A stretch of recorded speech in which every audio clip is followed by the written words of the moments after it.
আল্লাহ কি বানাইছো তুমি? কি বানাইলা? আল্লাহ কি বানাইলা? আল্লাহ পাক ডাক দিলেন, আজরাইল, এই মৃত্যুর দায়িত্বটা তোমার হাতে দিলাম। আজরাইল বলল, আল্লাহ বলো কি? যাকে দেখে আমি আজরাইল পর্যন্ত অজ্ঞান হয়ে গেছি, এরে কি করে আমি নিয়ন্ত্রণ করব? আল্লাহ বলেন, আজরাইল রে, মৃত্যুটাকে তোমার আয়ত্তাধীন আমি আল্লাহ করে দিচ্ছি।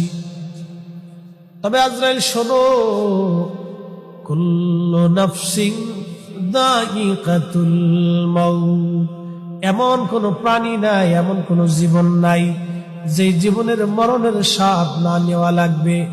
আপনার বাড়ির কুত্তা বিলাই, উট পাখি দুম্বা ভেড়া ছাগল, গাছতরু লতা পাতা মাছ বৃক্ষ, মানব আর দানব জিন আর ফেরেশতা পশু আর পাখি, আসমান আর জমিনের ভিতরে যাহা কিছু আছে, যার জীবন আছে, তার মরণের স্বাদ নেওয়া লাগবে। মরণের স্বাদ ছাড়া তার আর কোনো উপায় নাই।